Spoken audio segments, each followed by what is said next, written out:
मेरा सौतेला भाई यूनियू साला एक नंबर का खिलाड़ी बनने की कोशिश कर रहा था। उसने अपने पीछे दुम हिलाती घूमने वाली उन 4 औरतों के सामने मेरी एक तस्वीर फेंक दी। उसने बड़ी चौड़ में शर्त रखी कि जो कोई भी मुझे अपने प्यार में इस हद तक पागल कर देगी कि मैं उसके बिना सांस भी न ले सकूं, वो उसकी बात मान लेगा। उस जैसे कमीने आदमी के लिए सिर्फ 3 दिन ही काफ़ी थे मेरी ज़िंदगी झंड करने के लिए। मेरे भाई का असली मकसद सिर्फ इतना था कि वो पूरी दुनिया के सामने इस घटिया खेल के ख़त्म होने का ऐलान करे और मेरे बचे खुचे आत्मसम्मान को अपने जूतों तले कुचल दे।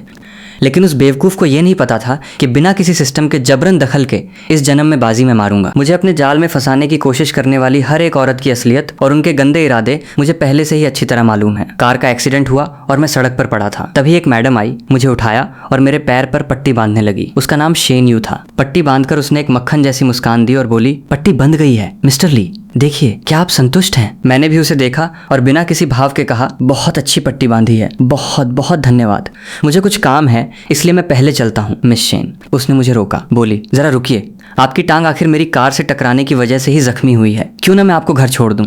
मैंने सीधा उसकी आंखों में देखा और सीधा वार किया, मिस शेन क्या आप मुझे रिझाने की कोशिश कर रही हैं?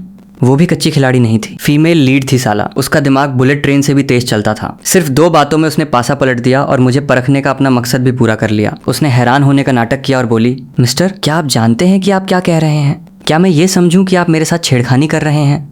मैंने बात को और नहीं खींचा, मैंने सफाई दी, मिस शेन इल्ज़ाम मुझ पर मत लगाइए। मुझे बस ऐसा लगा कि आप मुझ पर कुछ ज़्यादा ही मेहरबान हो रही हैं, इसलिए मैंने सीधा पूछ लिया। मैं थोड़ा साफ साफ बोलने वाला इंसान हूँ। अगर मुझसे कोई गलतफहमी हुई है तो मैं माफ़ी मांगता हूँ, आई एम सॉरी। क्या अब मैं जा सकता हूँ? उसने अपनी चाल चली और धीमी आवाज़ में कहा, और अगर मैं कहूँ कि आपको कोई गलतफहमी नहीं हुई है तो क्या आप तैयार हैं? मैंने बिना कोई खौफ खाए अपना हाथ आगे बढ़ाया और धीरे से उसके बालों को छुआ। फिर मैंने चुटकी लेते हुए कहा, मिस शेन्यू आप अचानक गुस्सा क्यों हो गई? अभी तो आपने ही कहा था कि मुझे गलतफहमी नहीं हुई है। उसने अपना नकली गुस्सा दिखाया और पीछे हटकर बोली, एक ऐसी औरत पर हाथ उठाना जिसे आप सिर्फ 10-15 मिनट से जानते हैं।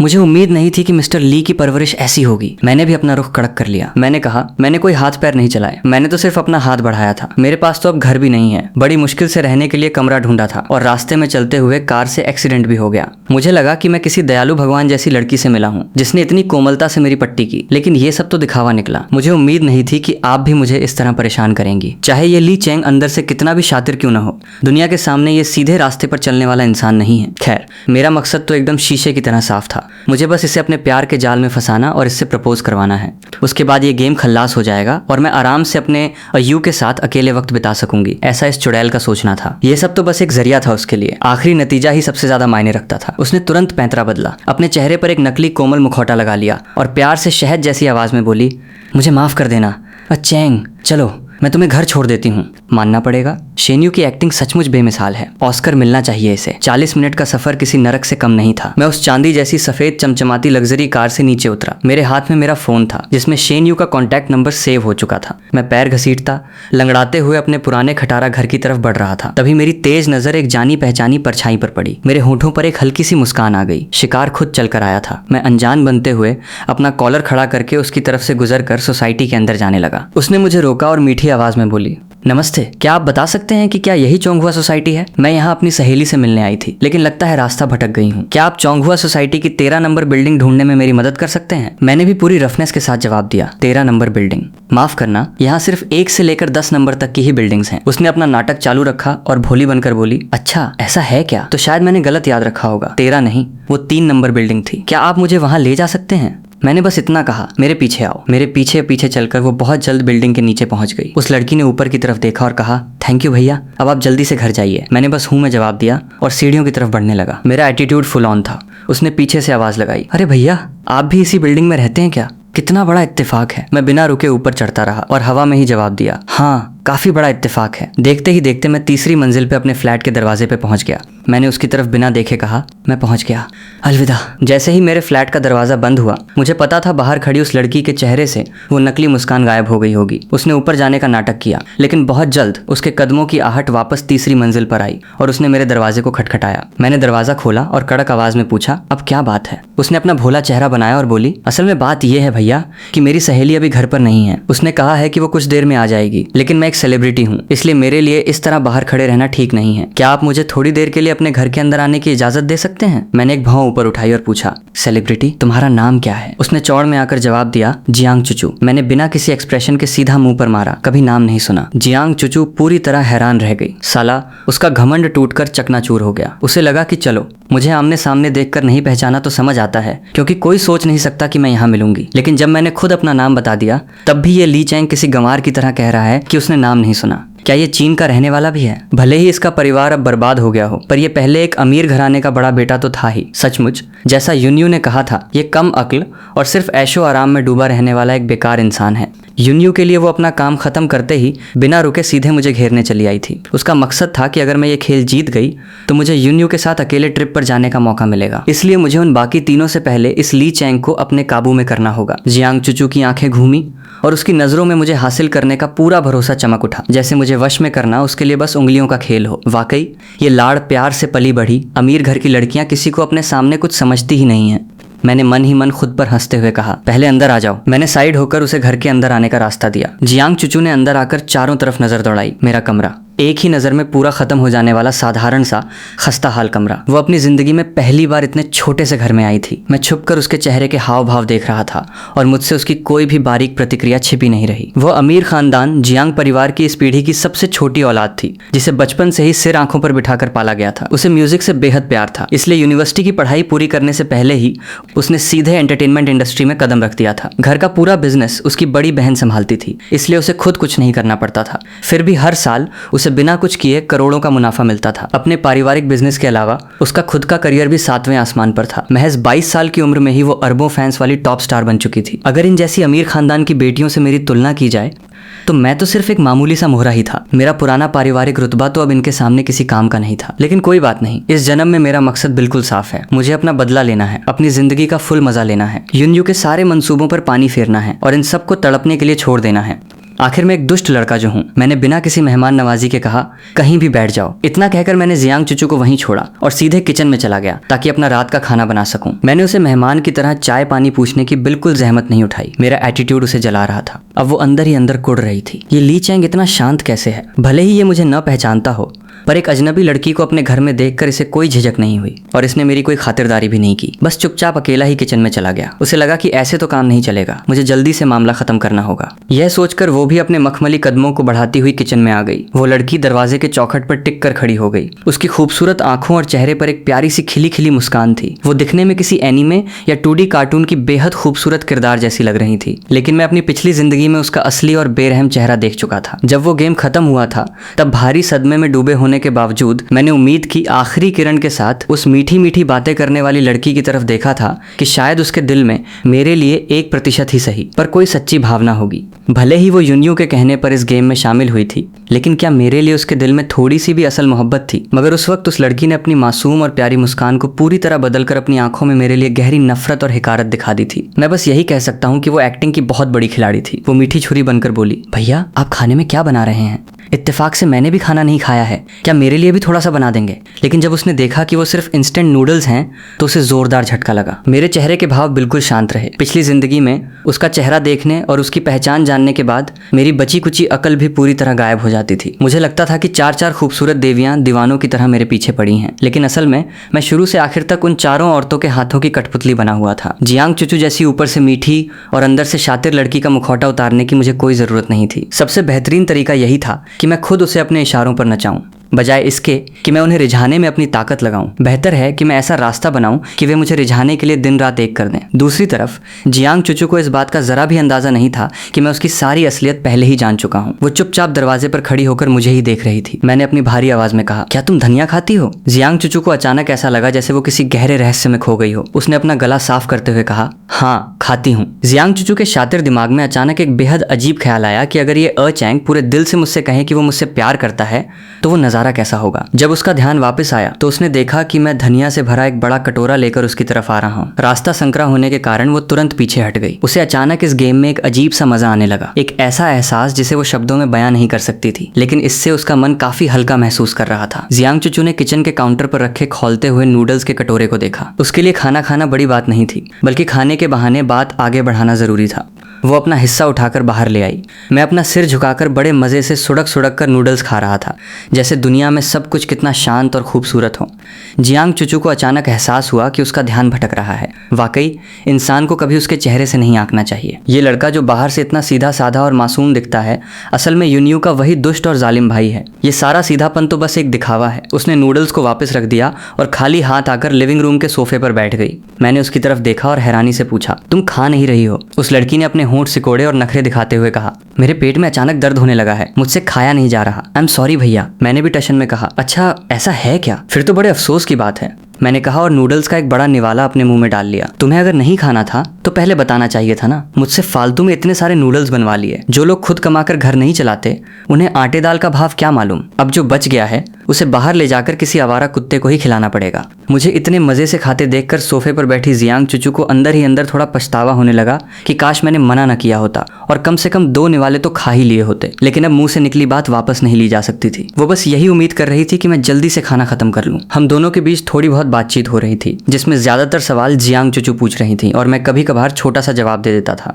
जियांग चुचू को महसूस हुआ कि माहौल इतना आसान और घुला मिला था कि ऐसा लग ही नहीं रहा था कि हम पहली बार मिल रहे हैं, बल्कि ऐसा लग रहा था जैसे हम बरसों से एक दूसरे को जानते हों। इस वजह से वो काफी रिलैक्स महसूस कर रही थी और ये सब मेरी वजह से था, क्योंकि मेरा बर्ताव उसके साथ बहुत ही स्वाभाविक और सहज था। ये सब उसके सोचे हुए प्लान से बिल्कुल अलग था। उसके दिल में एक हल्की सी घबराहट पैदा होने लगी कि कहीं ऐसा तो नहीं कि इस ली चैंग को पहले से ही पता हो कि मैं यहाँ क्यों आई हूँ और वो जानबूझकर मेरे सामने नाटक कर रहा हो। लेकिन उसने तुरंत इस ख्याल को झटक दिया। ये मुमकिन ही नहीं था। मेरे और यूनियू के रिश्ते के बारे में उन बाकी 3 प्रतिद्वंदियों के अलावा और कोई नहीं जानता था। ये कंगाल हो चुका ली चेंग भला कहाँ से जान पाएगा? यकीनन मैं ही बातों को कुछ ज्यादा सोच रही हूँ, ऐसा उसने खुद को तसल्ली दी। यूनियू ली चेंग का सौतेला भाई है और उन दोनों का कई बार आमना सामना हो चुका है, इसलिए यूनियू से बेहतर ली चेंग की फितरत को कोई नहीं जान सकता। यूनियू ने जो जानकारी दी थी वो बिल्कुल सही होगी। ली चेंग सुधर नहीं गया है, बल्कि उसका परिवार बर्बाद हो चुका है और उसके पास अब कुछ नहीं बचा, इसलिए उसने अपने पर समेट लिए हैं। हाँ, पक्का यही बात है। आखिर जब इंसान पर बहुत बड़ी मुसीबत आती है तो उसका स्वभाव पूरी तरह बदल जाता है। और ली चेंग का ये बेफिक्र अंदाज क्या ये साबित नहीं करता कि वो कम दिमाग वाला इंसान है? जियांग चुचू के दिल में जो थोड़ी बहुत दिलचस्पी जगी थी वो पूरी तरह गायब हो गई। उसे लगा कि वो यहाँ सिर्फ अपना वक्त बर्बाद कर रही है। इससे बेहतर तो वो अपने घर के आलीशान सोफे पर पैर पसार कर कोई गेम खेल लेती। लेकिन यूनियू के खातिर उसने अपने गुस्से को काबू में रखा। यहाँ मेरा पेट पूरी तरह भर चुका था और मैं पूरी तरह आराम से था। मैंने बचे हुए नूडल्स को पैक किया, अपनी चाबी उठाई और बाहर जाने के लिए तैयार हुआ। मेरा ये कदम देखकर जियांग चुचू भी खड़ी हो गई और बोली, क्या आप बाहर जा रहे हैं? मैं भी आपके साथ चलती हूँ। दरवाजा बंद हो गया, सीढ़ियों की लाइट जली और तुरंत ही बुझ गई। चांद की हल्की रोशनी में मैंने अंधेरे में खड़ी उस लड़की की तरफ देखा। मेरी आवाज एकदम सपाट और ठंडी थी और मैंने सीधा वार किया, जियांग चुचू, क्या तुम्हें मुझसे पहली ही नजर में प्यार हो गया है? पहली नजर में प्यार? क्या बकवास है। उसने मन ही मन अपनी आंखें घुमाई और अपने चेहरे पर नफरत के भाव आने से रोका। उस लड़की के चेहरे पर अचानक एक घबराहट और शर्म आ गई, जैसे वो कोई बेहद मासूम और भोली लड़की हो। वो नौटंकी करते हुए बोली, अरे बाप रे, क्या भैया को पता चल गया? हाँ, पहली ही नजर से मैं आपकी तरफ खिंची चली आई। मुझे लगता है कि आप ही मेरी किस्मत के राजकुमार हैं। भैया, क्या आप भी मुझे पसंद करते हैं? मेरे पूरे शरीर में अजीब सी सिहरन होने लगी उसकी ये चिकनी चुपड़ी बातें सुनकर। उस धुंधलके में मैंने एक कदम आगे बढ़ाया। उस लड़की की आंखों में जीत की चमक साफ दिख रही थी, जैसे वो बाजी मारने ही वाली हो। मैंने उसकी सारी उम्मीदों पर पानी फेरते हुए कड़क आवाज में कहा, बिल्कुल नहीं। लड़की के चेहरे की मुस्कान पल भर में गायब हो गई और उसने तुरंत हैरान होकर पूछा, आपको मुझ में क्या पसंद नहीं आया? मैं जानती हूँ कि हम अभी अभी मिले हैं, लेकिन मैं आपसे अलग हूँ। मुझे पहली नजर में प्यार हुआ है। शायद आपको धीरे धीरे एहसास हो। कोई बात नहीं, मैंने उसे बीच में ही काट दिया और उसकी उम्मीदों को कुचलते हुए कहा, तुम्हारी त्वचा बहुत ज्यादा सफेद है जो दिखने में अस्वस्थ लगती है, और तुम बहुत ज्यादा दुबली पतली हो। वो अंदर ही अंदर भड़क गई होगी कि ये भला क्या बहाना हुआ। गोरा और दुबला होना कब से कमजोरी बन गया? भले ही मैं स्लिम हूँ, लेकिन मैं पूरी तरह फिट और हेल्दी हूँ, ऐसा वो सोच रही होगी। अभी उसकी बात पूरी भी नहीं हुई थी कि मैं अचानक उसके चेहरे के करीब झुका और पूरी रफनेस के साथ कहा, देखो, तुम इतनी पतली हो कि तुम्हें देखकर मुझे तरस आता है। ऐसी हालत में मेरे दिल में कोई और ख्याल कैसे आ सकता है? इसके तुरंत बाद मैंने अपना हाथ आगे बढ़ाया और अपनी उंगली से उसकी नाक को धीरे से छुआ। इतना कहकर मैं मुड़ा और अपनी मस्ती में सीढ़ियों से नीचे उतरने लगा। जाते जाते मैंने एक और बम फोड़ा, मुझे ऐसी औरतें पसंद हैं जो मेरे बराबर की हों, न कि तुम्हारे जैसी नाजुक और कमज़ोर। मैं ये सब करके चुपचाप नीचे चला गया और पीछे खड़ी उस हैरान परेशान लड़की की हालत की कोई परवाह नहीं की। अमीर और ताकतवर खानदान की उस लाडली लड़की को अपनी खूबसूरती पर कभी कोई शक नहीं था, लेकिन मेरी इन 2 मामूली बातों ने उसके आत्मसम्मान को पूरी तरह हिलाकर रख दिया। मैं बस यही कहूंगा कि अगर तुम इतनी कमज़ोर हो तो तुम्हें और ज़्यादा ट्रेनिंग की ज़रूरत है। जब उसे कुछ और बार करारा झटका लगेगा तब उसे समझ आएगा कि मुझे हासिल करने के लिए उसे कितनी कड़ी मेहनत करनी पड़ेगी। मेरे सामने अपना खूबसूरत चेहरा चमकाने से कोई फायदा नहीं होने वाला। हाँ, अगर वो अपना क्रेडिट कार्ड चमकाए तो बात अलग है। उस हालत में मुझे अपना बॉयफ्रेंड बनाना तो दूर, वो मुझे अपना बेटा भी बना सकती है। उसने मन ही मन सोचा होगा कि मैं अपने वो शब्द वापस लेता हूँ जो मैंने कहे थे कि ये आदमी बोरिंग है। ये आदमी तो बहुत ज्यादा दिलचस्प है, इतना दिलचस्प कि मेरा दिल कर रहा है कि मैं अभी के अभी इसका गला घोंट दूं। जिस खूबसूरती पर मुझे इतना नाज है, उसने उसे मेरी कमजोरी बता दिया। कितना बदतमीज इंसान है। वाकई ये बहुत ही कम सोशल इंटेलिजेंस वाला एक बेवकूफ आदमी है। जियांग चुचू जितना सोचती, उसका गुस्सा उतना ही खौलता जाता। खासकर मेरा ये लापरवाह और धाकड़ अंदाज देखकर वो और ज्यादा भड़क गई। वो दौड़कर मेरे पीछे आई और उसने कसकर मेरा हाथ पकड़ लिया। सचमुच अमीर घर की बिगड़ी हुई औलाद है, मुझसे मुकाबला करने चली है। आखिरकार मैंने झटके से अपना हाथ छुड़ा लिया और एकदम रूखेपन से कहा, जो बात है सीधे सीधे कहो। जियांग चुचू की गोरी और नाजुक कलाई पर तुरंत लाल निशान पड़ गए, जिसके बाद उसने अपनी पानी से भरी नम आंखें ऊपर उठाई और ड्रामा चालू करते हुए बोली, क्या तुम मुझसे इतनी नफरत करते ठाकुर? चैंग, मैं तो बस तुमसे कुछ बात करना चाहती थी। तुमने मेरे साथ ऐसा बर्ताव क्यों किया? ये अब कौन सा नया ड्रामा करने और खुद को बेचारी दिखाने की कोशिश कर रही है। लेकिन सच कहूं तो मैंने इसे कुछ ज्यादा ही हल्का समझ लिया था। दिलचस्प है, मैंने भी नाटक करते हुए कहा, मुझे सचमुच खेद है, मैंने तुम्हें दर्द पहुंचाया ना। लाओ मैं इसे थोड़ा सहला देता हूँ। जैसे ही मेरा हाथ आगे बढ़ा, जियांग चुचू ने झटके से मेरा हाथ पीछे हटा दिया। वो चिल्लाई, मुझे तुम्हारी इस झूठी हमदर्दी और परवाह की कोई जरूरत नहीं है। मुझे इस हालत में देखकर तुम बहुत खुश हो रहे हो ना। मैं सचमुच तुमसे सबसे ज्यादा नफरत करती हूँ। तुम हमारे यू की एक उंगली के बराबर भी नहीं हो। ये बात मुंह से निकलते ही जियांग चुचू का दिल बैठ गया। वो घबरा गई कि हे भगवान, गजब हो गया। मेरे दिल की सच्ची बात मुंह से बाहर आ गई। अब क्या करूं, सब बर्बाद हो गया। वो तुरंत सिर उठाकर कुछ सफाई देने ही वाली थी कि उसने देखा कि मैं बिना किसी भाव के एकदम शांत चेहरे से उसे देख रहा हूँ। वो हकलाते हुए बोली, चैंग भैया, मेरा वो मतलब नहीं था। तुमने बस मुझे बहुत जोर से झटका दिया जिससे मुझे दर्द हुआ, इसलिए मैं थोड़े गुस्से में आ गई थी। मुझसे नफरत? तुम जैसी औरतों को मुझसे नफरत करने का क्या हक है? सचमुच कितनी घमंडी और खुदगर्ज जमात है ये। मैंने उसकी बातों पर कोई ध्यान नहीं दिया। मुझे आगे बढ़ता देख जियांग चुचू घबरा गई और वो भी छोटे छोटे कदमों से दौड़ती हुई मेरे पीछे नीचे आने लगी। उसने पूछा, भैया क्या आप आवारा कुत्तों को ढूंढ रहे हैं? मैं भी उन्हें ढूंढने में आपकी मदद करती हूँ। मैंने ठंडे लहजे में मना कर दिया, कोई जरूरत नहीं है। फिर मैंने रुक कर उसकी तरफ बहुत गंभीरता से देखा और उसे उसकी औकात याद दिलाते हुए कहा, जियांग चुचू, मुझे इस बात से कोई फर्क नहीं पड़ता कि तुम कितनी बड़ी सुपरस्टार हो या तुम्हारा ये पहली नजर का प्यार क्या है। तुम मेरे टाइप की लड़की बिल्कुल नहीं हो। एक जिम्मेदार इंसान होने के नाते मैं तुम्हें यही सलाह दूंगा कि तुम मुझ पर अपनी ताकत और वक्त बर्बाद मत करो। उसने बेशर्मी की हदें पार करते हुए कहा, मैं जानती हूँ कि भैया मुझे पसंद नहीं करते, लेकिन मेरा भैया को पसंद करना ही काफ़ी है। मुझे पूरा यकीन है कि अगर मैं हार नहीं मानूंगी तो एक ना एक दिन भैया को मुझसे प्यार हो ही जाएगा। इस यूनयू का जादू भी क्या कमाल का है। ये लड़कियां उसके लिए अपनी जान दांव पे लगाकर मेरे सामने इतनी अच्छी बनने का नाटक कर रही हैं। मेरे अंदर उनके लिए एक पल में गहरी नफरत और घिन पैदा हो गई। मुझे सचमुच यूनयू का शुक्रिया अदा करना चाहिए। जैसी तुम्हारी मर्जी। उसने अपनी बात जारी रखी, भैया आपका दिल सचमुच बहुत पत्थर का है। मुझे आपसे पहले ही एक बात के लिए माफी मांगनी होगी। ये जियांग चुचू अब कौन सा नया पैंतरा चलने वाली है। उसने फिल्मी डायलॉग मारते हुए कहा, इस दुनिया में 3 चीजें कभी छिपाई नहीं जा सकती, गरीबी, प्यार और खांसी। भैया के लिए मेरी भावनाएं इतनी तेजी से उमड़ी हैं कि मैं खुद को रोक नहीं पा रही हूँ। चाहे आप मुझसे कितनी भी नफरत करें, मैं आपकी जिंदगी में शामिल होना चाहती हूँ। आपका बर्ताव मेरे प्रति कैसा भी हो, मैं आगे भी आपसे मिलने आती रहूंगी। यह सुनकर मेरे दिल को बड़ी राहत मिली। हार नहीं मानेगी, हार नहीं मानेगी तो ये मेरे लिए बहुत अच्छा है। इसका मतलब है कि मुझे इन सभी औरतों को और करीब से जानने का ज्यादा मौका मिलेगा और मैं अपने प्लान को अंजाम दे सकूंगा। मैंने भी अपनी शर्त रखी, तो फिर मैं भी कड़वी बात पहले ही साफ कर देता हूँ। तुम जो करना चाहो करो, मैं तुम्हें नहीं रोकूंगा और मैं जो करूँ उससे तुम्हारा कोई लेना देना नहीं होना चाहिए। लेकिन अगर तुमने मेरी आम जिंदगी में कोई खलल डाला तो मुझसे बुरा कोई नहीं होगा। उसने तुरंत हामी भरी, आप फिक्र मत कीजिए भैया, मैं आपकी रोजमर्रा की जिंदगी में कोई दखल नहीं दूंगी। वैसे मेरे पास आपके लिए एक ऐसा काम है जिसमें मेहनत बहुत कम है और पैसा बहुत ज्यादा है। क्या आप इसमें दिलचस्पी रखेंगे? बात यह है कि शूटिंग के सिलसिले में मुझे यहाँ वहाँ बहुत सफर करना पड़ता है और मैं बहुत बिजी रहती हूँ और मेरी पर्सनल असिस्टेंट बीमार पड़ गई है और उसने लंबी छुट्टी ले ली है। मुझे अभी बीजिंग में 1 महीने से ज्यादा समय तक शूटिंग करनी है और मैं इस 1 महीने के लिए किसी नए अजनबी को काम पर नहीं रखना चाहती। क्या भैया मेरी मदद करने आ सकते हैं? सैलरी आप खुद तय कर लीजिए। यह अमीरजादी बहुत तेजी से दिमाग चला रही है। मेरी पैसों की तंगी का फायदा उठाकर ये मुझे अपने पास रखना चाहती है ताकि बाकी 3 लड़कियों को मुझ तक पहुंचने का मौका ही न मिले और ये खुद इस खेल को आसानी से जीत सके। इसकी सोच अच्छी है। अगर मुझे ये न पता होता कि कल क्या होने वाला है तो शायद मैं इसके झांसे में आ जाता, लेकिन अफसोस कल पहले से ही मेरा एक काम मेरा इंतजार कर रहा है। मैंने अपनी शर्तें गिनाते हुए कहा, सिर्फ 1 महीने की बात है तो ठीक है, लेकिन मैं तुम्हारा फुल टाइम पर्सनल असिस्टेंट नहीं बनूंगा।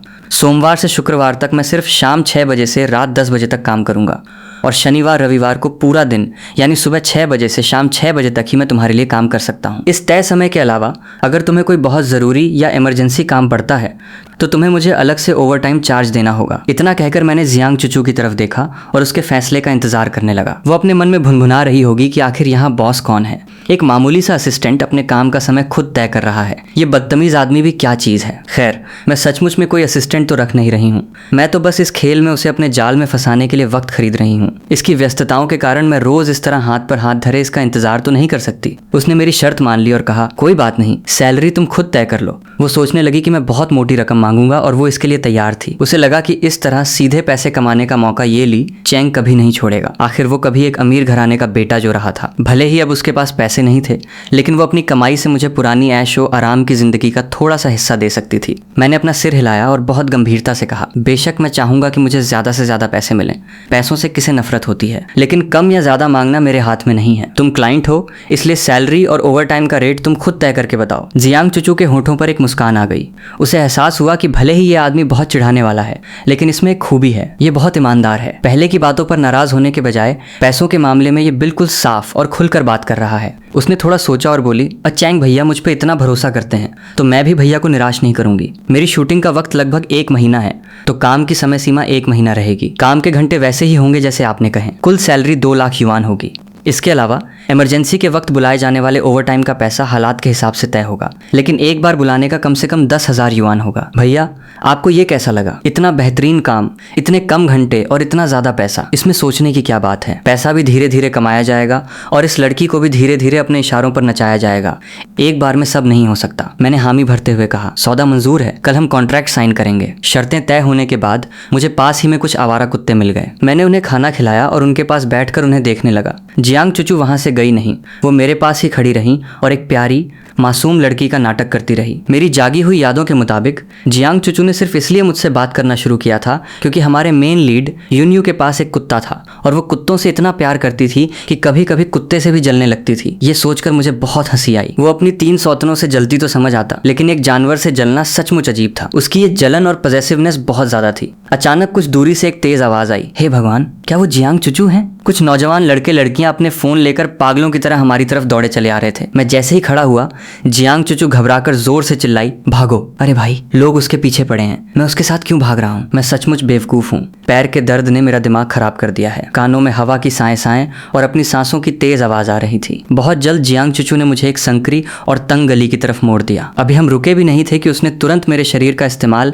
अपने छिपने की ढाल के रूप में किया। गली के बाहर लोगों की आवाजें बिल्कुल पास से आ रही थीं। उस तंग और अंधेरी गली में सिर्फ मैं और वो बचे थे। मानना पड़ेगा, स्टार होने के कारण उसकी फिटनेस लाजवाब थी। इतनी दूर भागने के बाद भी न तो उसका चेहरा लाल हुआ और न ही उसकी सांसें फूली, लेकिन मेरी तो जान ही निकल गई थी। जो इंसान कभी कसरत नहीं करता, उसके लिए ये पहाड़ टूटने जैसा था। मुझे बस थोड़ा संभलने की देर थी। मैं उससे इसका पूरा हिसाब चुकता करने वाला था। अचानक उसका गोरा और कोमल हाथ मेरे मुंह पर आ गया। उसने फुसफुसा कर कहा, तुम क्या कर रहे हो? तुम इतनी जोर जोर से सांसें क्यों ले रहे हो? अगर बाहर किसी ने सुन लिया तो मुझे क्या फर्क पड़ता है? कोई सुन भी ले तो सुन ले, वे लोग उसे ढूंढ रहे हैं, मुझे नहीं। मैं तो बस एक बेकसूर राहगीर हूँ। सच कहूँ तो मुझे ऐसे लोगों से बहुत नफरत है, बल्कि घिन आती है। उसके मन में चल रहा था कि जब तक यून्यू मेरी जिंदगी में नहीं आया था, मेरा दिल पूरी तरह शांत था। वो बाकी मर्दों से बिल्कुल अलग है, लेकिन उसके आसपास इतनी लड़कियां हैं कि मुझे उसके साथ अकेले वक्त बिताने का मौका ही नहीं मिलता। शुक्र है इस गेम का, जिसकी वजह से मुझे ये सुनहरा मौका मिला है। मैं इसे हाथ से जाने नहीं दूंगी। गली के बाहर से आ रही आवाजें धीरे धीरे दूर चली गईं। जियांग चुचू का हाथ जो मेरे मुंह पर था,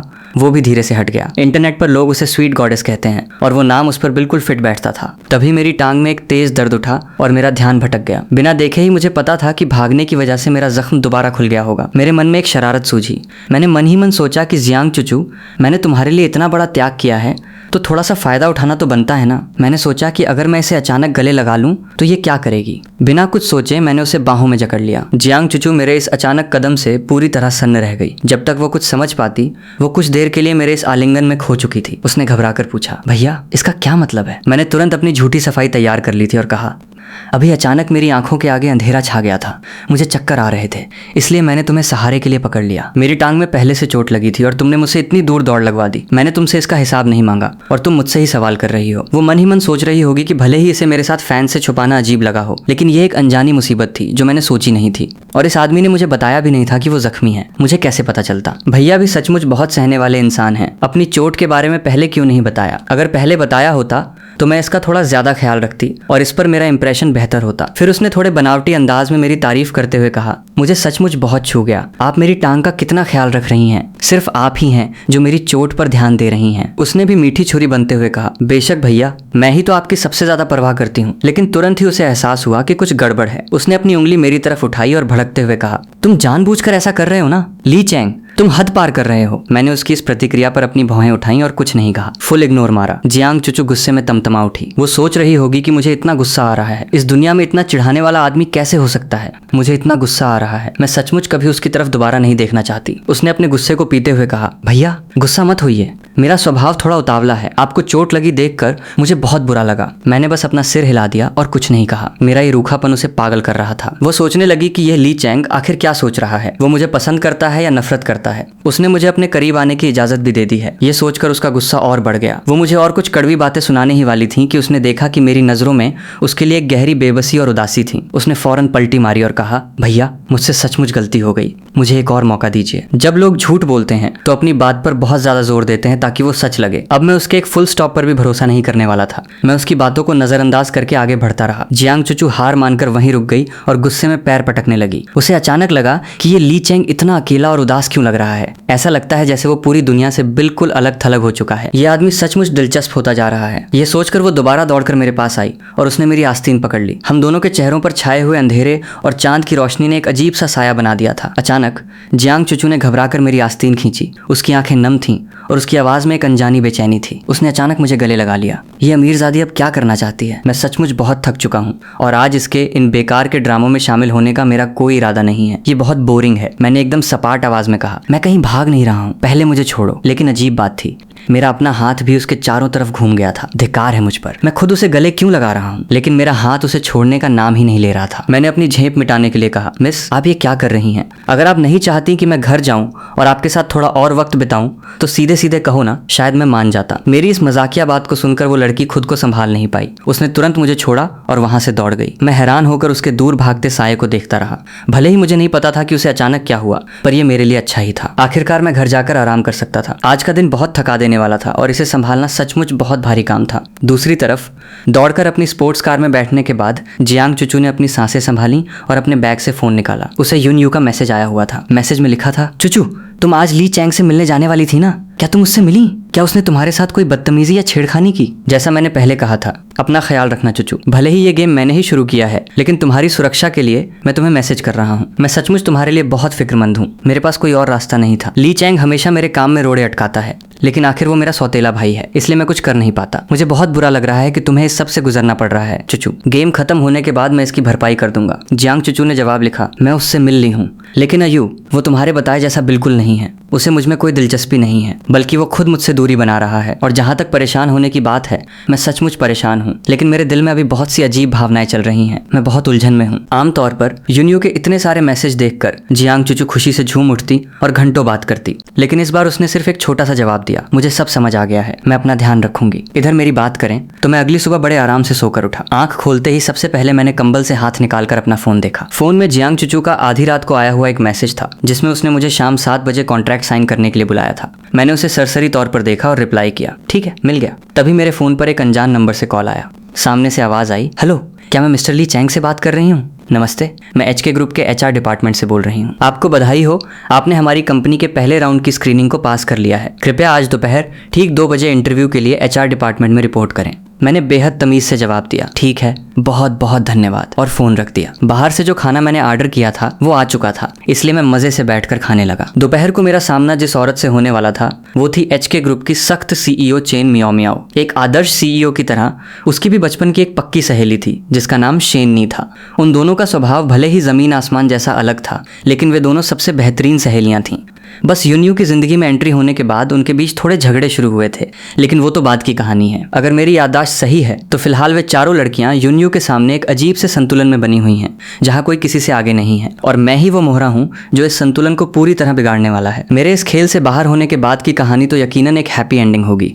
मैंने ठंडे दिमाग से इस पूरी स्थिति को देखा। उस किस्मत के धनी यूनियो को तो देखो, अगर वो मुझे बर्बाद करना चाहता है तो मैं भी अपनी पूरी ताकत लगा दूंगा ताकि उसका ये प्लान पूरी तरह मिट्टी में मिल जाए। रही बात उन चारों औरतों की, तो वे मेरे कहे अनुसार चलेंगी या नहीं, ये तो वक्त ही बताएगा। वैसे भी इस खेल में अभी ये तय नहीं है कि असली खिलाड़ी कौन है और कौन किसके साथ खेल रहा है। मुझे इस मौके का फायदा उठाकर, जब तक वे मुझे रिझाने की कोशिश कर रही हैं, अपने बुढ़ापे के लिए अच्छा खासा पैसा जमा कर लेना चाहिए। दोपहर के ठीक 2 बजे मैं अपना इकलौता कीमती सूट पहनकर HK ग्रुप की आलीशान इमारत में दाखिल हुआ। अंदर से आवाज आई, अगले कैंडिडेट ली चैंग अंदर आइए। मैंने एक गहरी सांस ली और अंदर कदम बढ़ाया। कॉन्फ्रेंस रूम के अंदर की एयर कंडीशनिंग बहुत तेज थी और ठंडक भरी थी। वहां सामने बैठी उस औरत का ऑरा इतना जबरदस्त था कि वो बिना कुछ किए भी सबको दबा सकती थी। चेन मियाओ मियाओ, हम फिर से मिल रहे हैं। उसकी फितरत के मुताबिक आज अगर मेरा इंटरव्यू दुनिया का सबसे खराब इंटरव्यू भी होता तब भी मुझे नौकरी मिल जाती, क्योंकि उसकी नजरों में मैं कोई फालतू इंसान नहीं था, बल्कि यूनयू से अपना इनाम पाने के लिए वो मुझे अपनी कंपनी में रखकर अपने पास रखना चाहती थी ताकि उसका काम आसान हो सके। मुझे उसके इस बर्ताव पर मन ही मन हंसी आ रही थी।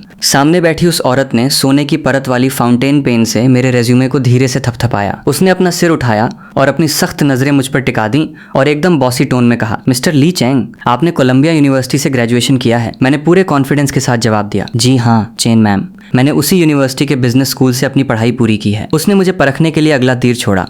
कोलंबिया बिजनेस स्कूल के एडमिशन और पास होने के नियम बेहद सख्त हैं। कृपया मुझे समझाइए कि आपकी ये पढ़ाई इस नौकरी से कैसे मेल खाती है और आपका कोर एडवांटेज क्या है। मुझे पहले से ही पता था कि वो यही सवाल पूछेगी। अपनी नाकाबिलियत और कामचोरी को दिखाने के लिए मैंने पूरी तरह से केवल ऑनलाइन क्लासेस के भरोसे वो डिग्री हासिल की थी। अगर आप सच में चाहते हैं कि आपका ये छोटा भाई अंदर से टूटे नहीं, अगर आप चाहते हैं कि मैं ये वीडियोस बनाना कभी बंद ना करूं और हमारा ये खूबसूरत सफर आगे भी ऐसे ही चलता रहे, तो आज इसी वक्त मुझे आपके प्यार और सपोर्ट की सबसे ज़्यादा ज़रूरत है।